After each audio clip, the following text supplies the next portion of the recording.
그곳에서 울지 마오. 나 거기 없어. 나 그곳에 잠들지 않았다오. 그곳에서 슬퍼 마오. 나 거기 없어.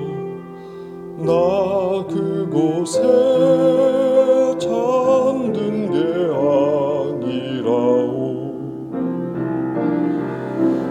나는 천의 바람이 되어 찬란히 빛나는 눈빛 되어 곡시 연그는 햇빛 되어 하늘한 가을비 되어 그대 아침 고요히 깨나면 새가 되어 날아올라. 밤이 되면 저 하늘 별빛 되어 부드럽게 빛난다오. 그곳에서 울지 마오. 나 거기 없어. 그 자리에 잠들지 않았다오. 그곳에서 슬퍼 마오. 나 거기 없어. 이 세상을 떠난 게 아니라오.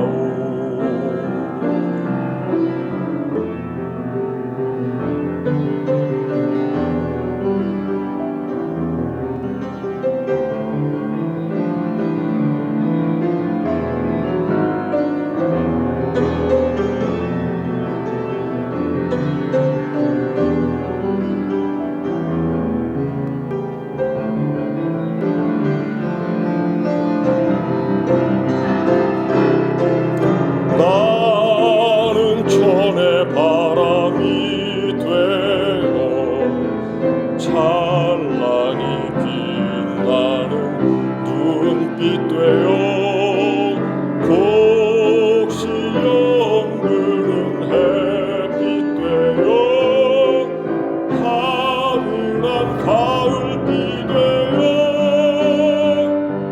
그대 아침 고요히 깨나면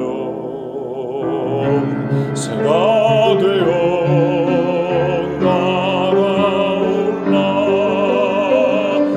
밤이 되면 저 하늘 별빛 되어 부드럽게 빛난다오.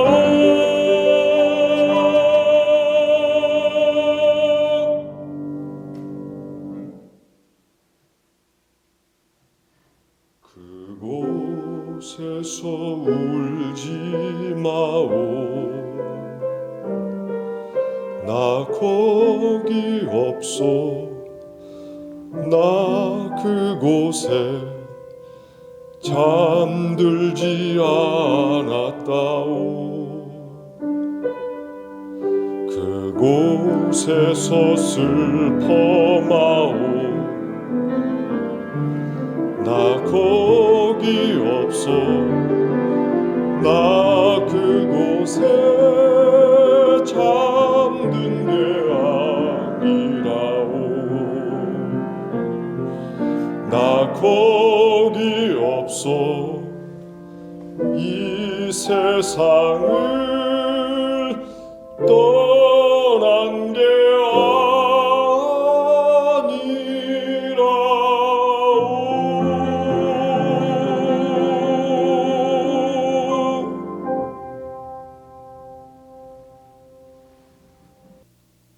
사람은 사랑한 만큼 산다.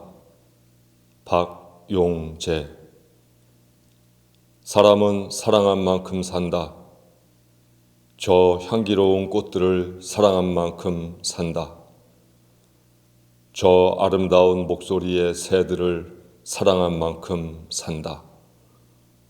숲을 온통 싱그러움으로 만드는 나무들을 사랑한 만큼 산다. 사람은 사랑한 만큼 산다. 이글거리는 붉은 태양을 사랑한 만큼 산다. 외로움에 젖은 낮달을 사랑한 만큼 산다. 밤하늘의 별들을 사랑한 만큼 산다. 사람은 사람을 사랑한 만큼 산다. 홀로 저문 길을 아스라이 걸어가는 봄, 여름, 가을, 겨울의 나그네를 사랑한 만큼 산다. 예기치 않은 운명에 몸부림치는 생애를 사랑한 만큼 산다. 사람은 그 무언가를 사랑한 부피와 넓이와 깊이만큼 산다. 그만큼이 인생이다. 아무리 멋있고 아름답고 훌륭한 것이 있다 하여도 그 가치를 알아보지 못하고 그것을 인식하지 않으면 그 대상은 없는 것이나 마찬가지가 됩니다.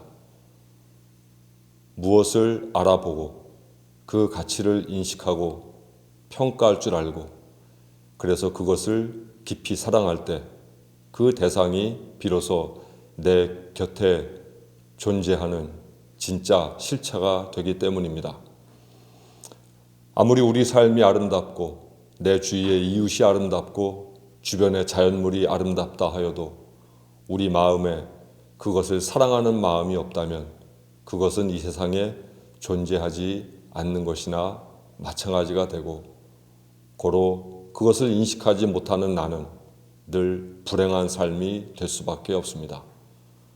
사랑한 만큼 존재하게 되고 내가 사랑한 만큼 나는 그만큼 존재하는 그런 가치를 누리게 됩니다. 사랑하는 교회 여러분, 손에 쥐어진 모든 것들에 대하여 그 가치를 다시 한번 평가하십시오.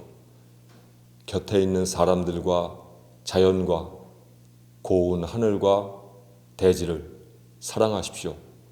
그만큼 우리는 풍요로움 가운데에서 살아가게 될 것이고 그 사랑함이 우리 삶의 깊이를 더 깊게 만들어 줄 것입니다. 오늘 박용재 시인의 이야기처럼 사람은 사랑한 만큼 산다. 무언가를 사랑할 때 그만큼 우리도 살게 되기 때문입니다.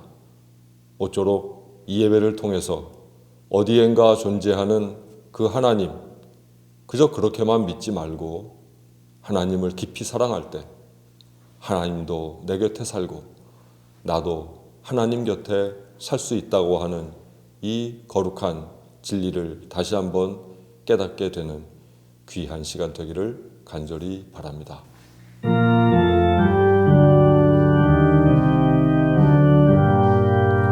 너 하나님께 이끌리어 일평생 주만 바라면 어려울 때 힘 주시고 언제나 지켜주시리. 그 크신 사랑 믿는 자 그 반석 위에 서리라. 너 설레는 맘 가다듬고 희망 중 기다리면서 그 은혜로신 주의 뜻과 사랑에 만족하여라. 우리를 불러주신 주 마음에 소원하신다.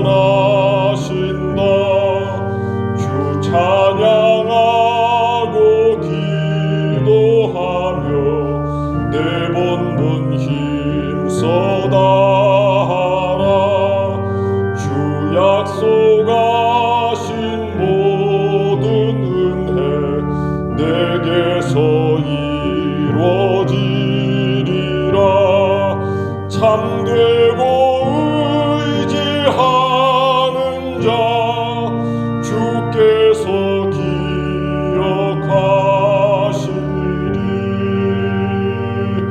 아멘.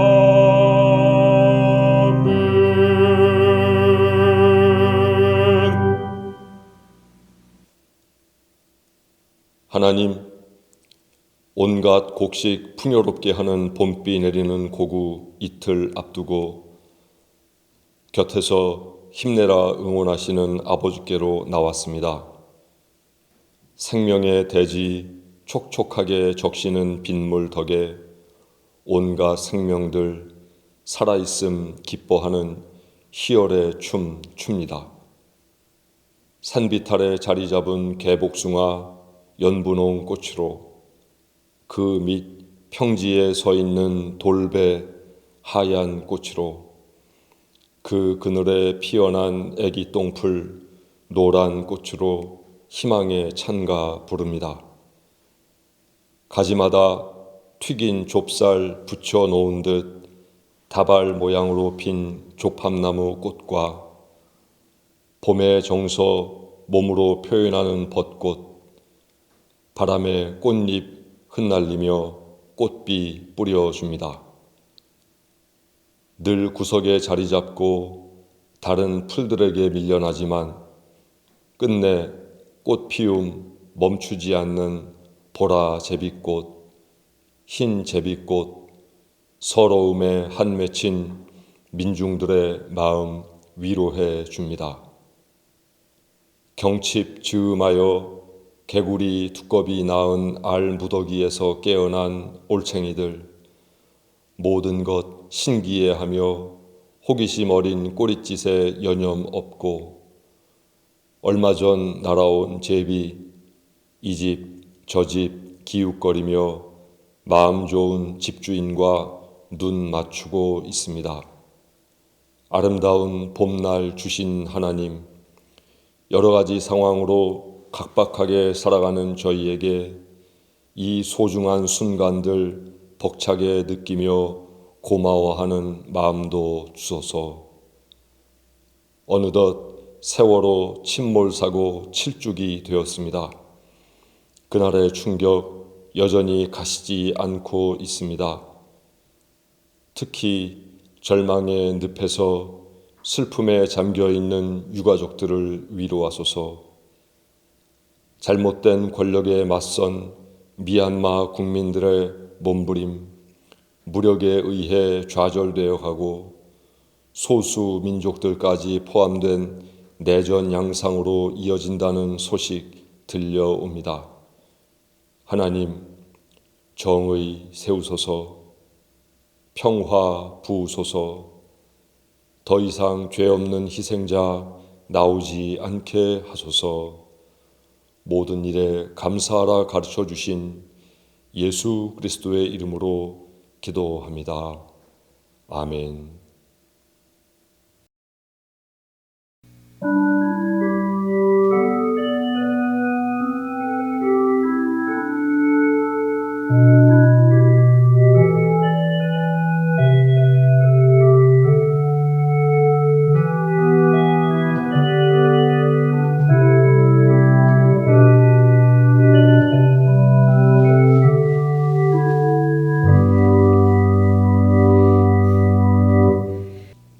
그리스도께서 우리를 해방시켜 주셔서 자유를 누리게 하셨습니다.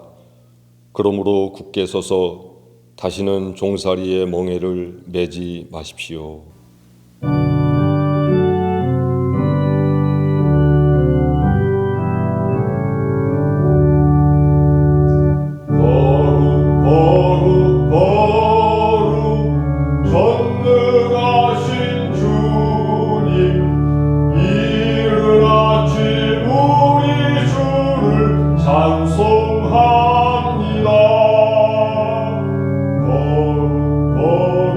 거룩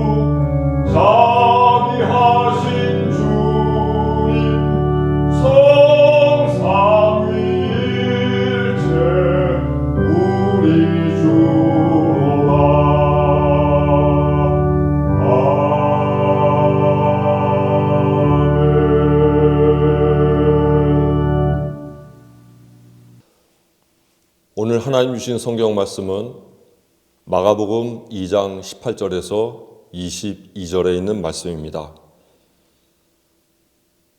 요한의 제자들과 바리새인들이 금식하고 있는지라 사람들이 예수께 와서 말하되 요한의 제자들과 바리새인의 제자들은 금식하는데 어찌하여 당신의 제자들은 금식하지 아니하나이까? 예수께서 그들에게 이르시되 혼인집 손님들이 신랑과 함께 있을 때에 금식할 수 있느냐? 신랑과 함께 있을 동안에는 금식할 수 없느니라. 그러나 신랑을 빼앗길 날이 이르리니 그날에는 금식할 것이니라. 생배 조각을 낡은 옷에 붙이는 자가 없나니 만일 그렇게 하면 기운 새 것이 낡은 그것을 당기어 헤어짐이 더하게 되느니라. 새 포도주를 낡은 가죽 부대에 넣는 자가 없나니 만일 그렇게 하면 새 포도주가 부대를 터뜨려 포도주와 부대를 버리게 되리라. 오직 새 포도주는 새 부대에 넣느니라 하시니라. 아멘. 오늘 우리는 이 말씀을 통해서 예배 그리고 신앙 이것들의 의미를 살펴보고 또 그것들이 이 시기와 이 시대와 어떤 관련이 있는가에 대해서도 함께 살펴보고자 합니다. 최근 코로나19 위기로 인해서 교회에는 여러 가지 변화가 일고 있습니다. 그 중에서도 가장 큰 변화는 예배당에 많은 사람들이 함께 모일 수 없다고 하는 것일 것입니다. 예배당에 함께 모이지 못한다는 것, 그것은 오랜 세월 우리가 지켜온 것을 버리는 것과 마찬가지기에 우리에게는 커다란 상처이고 때로는 실망을 가져다 주기도 합니다. 코로나19로 인해서 예배를 잠시 쉬자고 했던 어떤 목사님이 교회에서 쫓겨났다고 하는 우울한 소식도 들려옵니다. 또 어떤 교회는 공무원들이 와서 쳐다보는 것을 감안하여 아침 이른 시간에 모두가 함께 모여 예배드리고는 그리고는 흩어져서 공무원들의 눈길을 피했다고 하는 그런 소식도 들려옵니다. 또 30% 때로는 20% 모이는 예배를 1부, 2부, 3부, 4부 계속 드림으로 하여 사실은 전 교인들이 시간에 나누어서 그렇게 예배를 드리는 교회 소식도 들려옵니다. 이 시점에서 저는 어떻게 결정을 해야 할까? 마음으로 어려움을 겪기도 하고 또 예배를 드리지 못하는 것에 대한 아쉬움도 더욱더 깊어만 갑니다. 오늘 말씀을 통해서 저는 제 마음을 다잡고 또 우리 원천교회 교인들에게도 신앙적인 기준을 말씀을 통해서 제시해 보고자 합니다. 예수께서 이 땅에서 사역하신 모든 활동들을 한마디로 요약해 보면 새로운 시선이다 이렇게 요약해 볼 수 있습니다. 기존에 유대교에서 준행되던 율법 그리고 모든 신앙 실천에 대해서 예수께서는 새롭게 평가하셨고 나아가 그것을 개혁하심으로 하여 새로운 하나님 종교를 선포하셨습니다. 이러한 예수 그리스도의 활동은 당시 유대교 당국자들의 눈으로 보면 그것은 커다란 도전이었고 그들에 대한 무시처럼 느껴질 수도 있었습니다. 유대교의 근간은 율법 그리고 안식일을 준수하는 것이었는데 예수께서는 이 율법 준수와 안식일 준수에 대하여 새로운 시선을 가지고 바라볼 것을 이야기하시면서 우리에게는 새롭지만 유대교 당국자들이 보면 율법을 어기고 안식일의 규정을 철폐하는 것처럼 느껴질 수도 있는 그런 가르침을 가르쳐 주셨습니다. 그래서인지 복음서에 보면 바리새인과 사두개인과 서기관, 이 부류들과 예수께서는 늘 사사건건 부딪히시고 있음을, 마찰을 빚을 수밖에 없음을 볼 수 있습니다. 오늘 본문이 담겨 있는 마가복음 2장만 해도 그렇습니다. 1절서부터 12절에 보면 중풍병자를 침상에 뉘어서 데리고 오는 사람들의 이야기가 나옵니다. 그때 예수께서는 중풍병자를 고치시며 내 죄 사함을 받았느니라 라고 말씀하셨습니다. 이에 대해서 서기관들은 예수님의 자격을 분분해하며 그것은 신성모독이다 이야기했습니다. 또 13절에서 17절에 보면 예수께서 이제 제자가 된 알페오의 아들 레위, 우리가 잘 아는 마태 집에 가셔서 거기에서 세리들과 죄인들과 함께 식사하셨습니다. 유대교 당국자들의 눈으로 보면 세리들 그리고 죄인들은 율법적으로 볼 때 그들은 함께 음식을 먹을 수 없는 부정한 사람들이었습니다.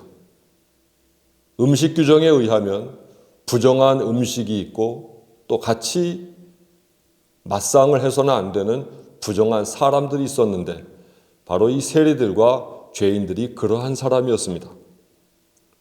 하지만 예수께서는 아랑곳하지 않으셨습니다.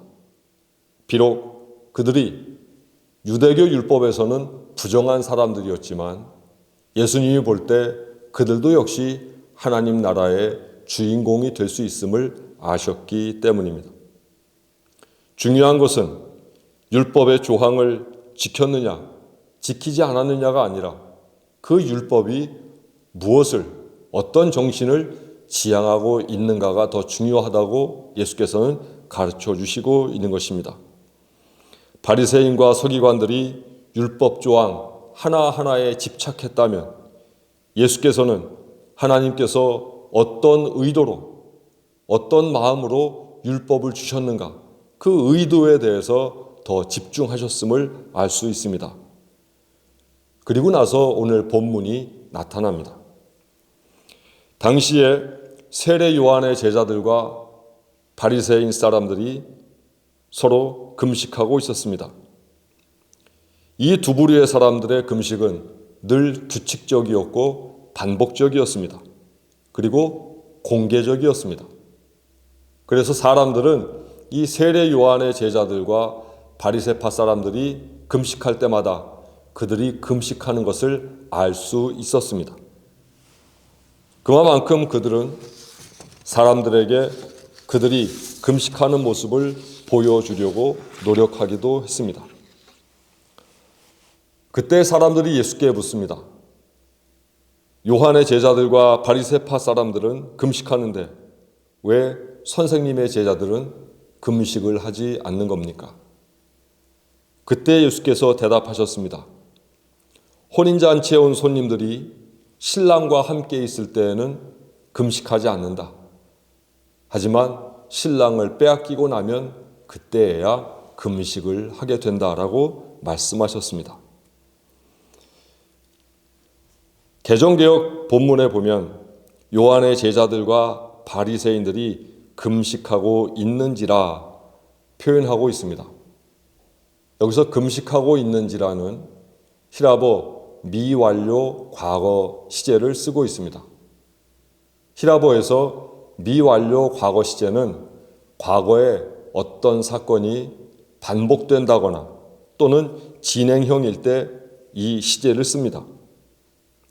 즉 그들이 금식하고 있는지라라고 말씀하는 것은 세례 요한의 제자들과 바리새인들의 금식이 대단히 공개적이었고 또 반복적이었고 또 습관적이었다는 사실을 알 수 있습니다. 그런데 자세히 보면 이 요한의 제자들의 금식과 바리새파 사람들의 금식이 어떤 차이가 있음을 알 수 있습니다. 먼저 세례 요한의 제자들의 금식 내용을 보면 세례 요한의 제자들은 스승이 고행 생활을 했기 때문에 그의 고행과 금욕주의를 따르기 위해서 금식했음을 알 수 있습니다. 사실 세례 요한은 당시 종교 지도자들과 다른 가르침과 생활로 사람들에게 유명했습니다.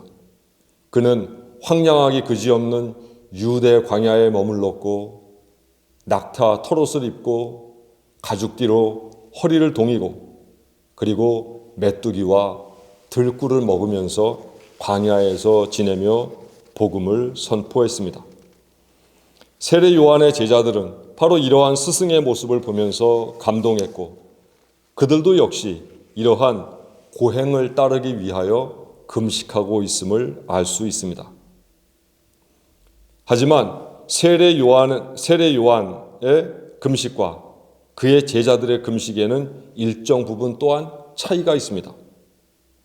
세례 요한이 금욕주의와 고행으로 산 것은 하나님 나라가 가까이 왔음을 인식하고 그 긴박함에 맞추기 위해서 세례 요한은 금욕하고 고행한 것인데 세례 요한의 제자들은 단지 그의 스승의 금욕주의적인 모습, 고행하는 겉모습만을 그렇게 따라하고 있다고 하는 사실을 우리는 알 수 있습니다.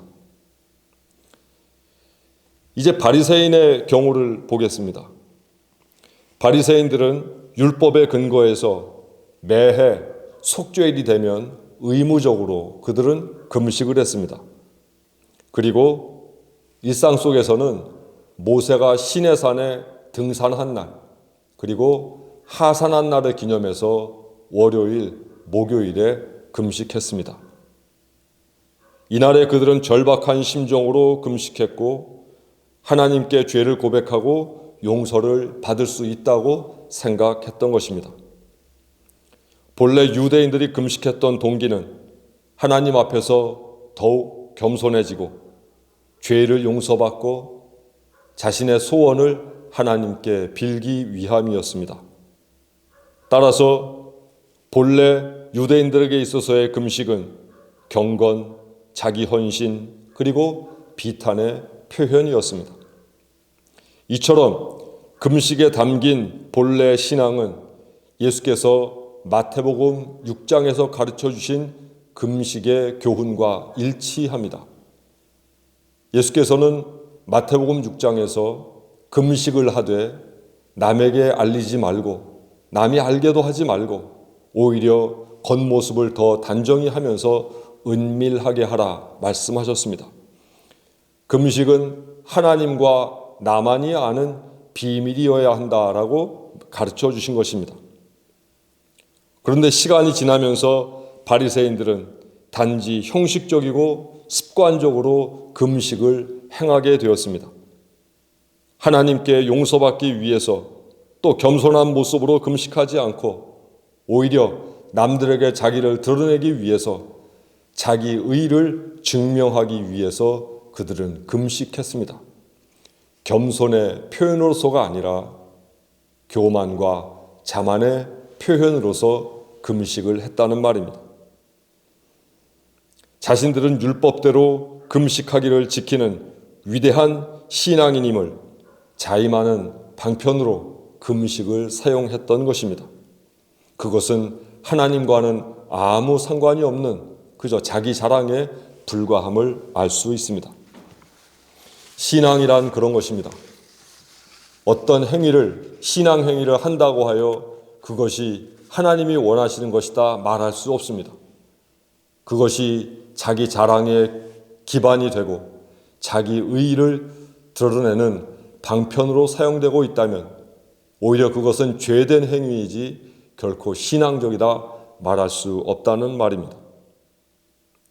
이렇게 보자면 바리새인들의 금식도 세례 요한의 제자들의 금식도 모두 근본적인 금식의 정신과 목적은 망각하고 오직 음식을 먹지 않는다라고 하는 그 행위로 자신을 드러내고 나는 누구의 제자다 하는 그 사실을 자랑하려고 하는데 불과한 형식적인 행위임을 알 수 있습니다.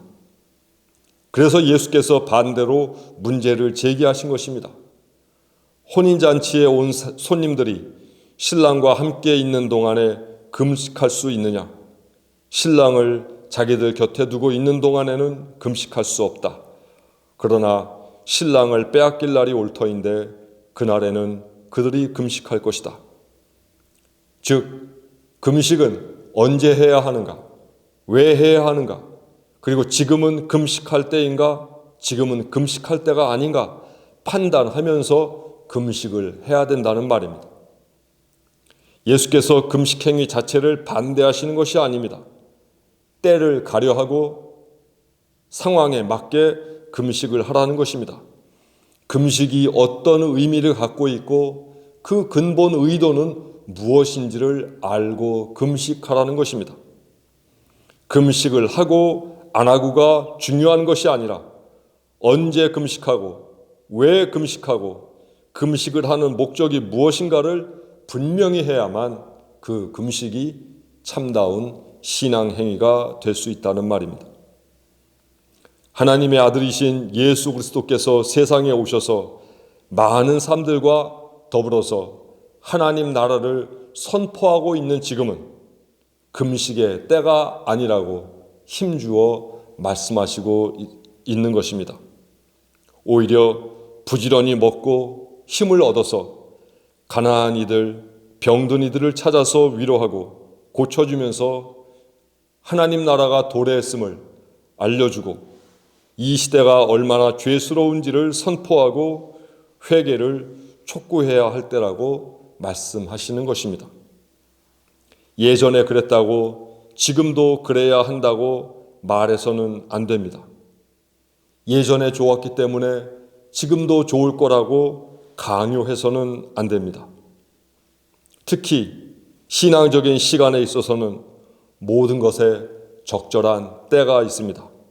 그 적절한 때에 맞추어 적절한 행동, 필요한 행동을 하는 것이 지혜로운 것임을 예수께서는 우리에게 알려주시고 있는 것입니다. 바리새인과 세례 요한의 제자들은 옛 틀에 맞추어서 옛 행위를 그저 반복하는 데 집중하고 있다면 예수께서는 새 틀을 짜시고 그 새 틀에 필요한 새로운 행동과 새로운 철학과 새로운 신앙을 가르쳐 주시고 계신 것입니다. 그래서 21절, 22절에서 다음과 같이 말씀하십니다. 생배 조각을 낡은 옷에 대고 깁는 사람이 없다. 새 포도주를 낡은 가죽부대에 담는 사람이 없다. 본래 21절, 22절은 유대인들이 흔히 사용하는 생활 격언이었습니다. 그런데 예수께서는 이 격언을 가져다가 하나님 나라의 복음을 설명하시고 있습니다. 여기서 낡은 옷과 낡은 가죽 부대는 옛 질서, 율법 시대, 모세 시대, 옛 종교, 옛 가치관을 가리킵니다. 반면에 생배 조각과 새 포도주는 새 질서, 복음의 시대, 예수 시대, 새로운 종교를 나타냅니다. 이 격언은 본래 새 것과 낡은 것이 서로 결합될 수 없고 낡은 것을 땜질하는데 새 것을 사용해서는 안 된다라고 하는 것을 의미합니다. 그런데 예수께서는 이것을 발전시켜서 시대를 분별하여 새로운 가치를 발견하고 그 가치에 걸맞는 새로운 삶으로 나아가라고 말씀을 하시고 계신 것입니다. 낡은 옷, 낡은 가죽 부대로 상징되는 유대교의 옛 형식에서 벗어나 생배, 새 포도주로 상징되는 예수 그리스도의 새로운 가르침, 새로운 신앙 철학을 제시하는 것입니다. 금식 행위 자체도 의미가 있지만 더 중요한 것은 시기를 분별하여 금식할 줄 아는 인식입니다. 그 인식이 우리를 새로운 하나님 나라의 가치로 이끌어 줄 것입니다. 따라서 어떤 신앙 행위를 할 때 옛날에 우리를 은혜 받게 했다고 하여 그 행위를 지금도 반복하는 것은 그리 지혜롭지 못한 일입니다. 그것은 마치 바리새인들이 늘 해왔던 금식을 아무런 의미도 없이 또 행하는 것과 마찬가지이고, 스승의 겉모습을 따라서 고행과 금욕주의로 금식하려고 했던 세례 요한의 제자들과도 동일한 행위가 되는 것입니다. 우리가 새롭게 인식하고 실천해야 할 신앙 행위는 때를 분별할 줄 아는 신앙 행위입니다. 이 시대에 우리는 하나님의 뜻을 어떻게 새롭게 해석할 것인가? 또 이 시대에 우리 그리스도인은 어떤 처신으로서 하나님께 영광을 돌릴 것인가에 대하여 우리는 깊이 고민해야 합니다. 늘 해왔던 신앙이기에 안 하면 이상해서 또다시 그것을 반복한다면 우리끼리는 좋을지 몰라도 결코 하나님 나라는 더욱더 확장될 수는 없습니다. 사람들에게도 새로운 시선을 부여하고 이 시대에도 꼭 필요한 하나님 나라의 복음, 그리고 그 복음에 기초한 우리의 새로운 신앙이 이 시대를 구원할 수 있기 때문입니다. 모쪼록 과거의 경험에만 비추어서 그때 그 경험, 그때 그 은혜 받은 우리의 행위, 그것만 반복하고 회상하려 들지 말고 2021년 지금 이 위기의 시대, 하나님은 교회에게 그리고 그리스도인들에게 어떤 새로운 삶을, 어떤 새로운 처신을 바라고 있는지에 대해서 우리는 깊이 고민할 줄 알아야 될 것입니다. 모쪼록 우리 원천 신앙 공동체 모든 식구들은 때를 아는 그리스도인, 철을 구분하는 그리스도인들이 되어 새 시대에 걸맞는 새로운 신앙의 모델을 개척해 나가기를 간절히 부탁드립니다. 기도하겠습니다. 하나님, 저희는 익숙한 것이 편하고 해오던 것이 편하여 늘 반복하고 습관적으로 하는데 너무 타성에 젖어 있었습니다. 하지만 오늘 말씀을 통하여 이제는 새 시대에 걸맞는 새로운 신앙과 행동이 필요함을 알게 되었습니다. 하나님, 이 위기의 시대, 그리스도인으로서 하나님의 교회로서 어떻게 우리는 살아갈지에 대해서 더욱 고민하게 하시고 성찰하게 하옵소서. 그런 고민과 성찰 가운데 나아온 깨달음과 믿음을 이 시대에 표현하며 신앙과 삶과 행동을 일치시키며 나아가는, 그래서 때와 시기와 철을 구분할 줄 아는 그리스도인이 될 수 있도록 주께서 지혜를 더하옵소서. 감사하며 예수 그리스도의 이름으로 기도합니다. 아멘. 함께 인사하겠습니다. 시대를 읽으며 살겠습니다.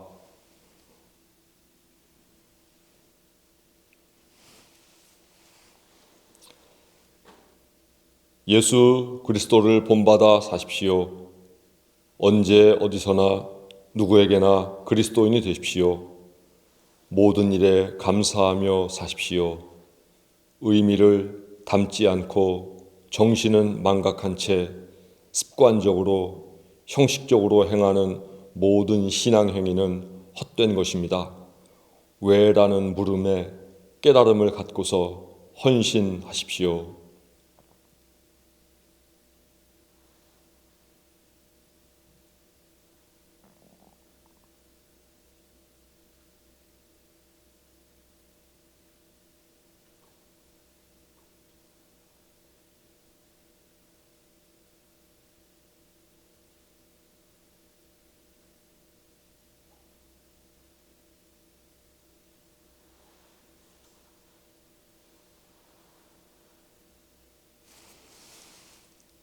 지금은 우리 주 예수 그리스도의 은혜와 하나님의 크신 사랑과 성령의 교통하심이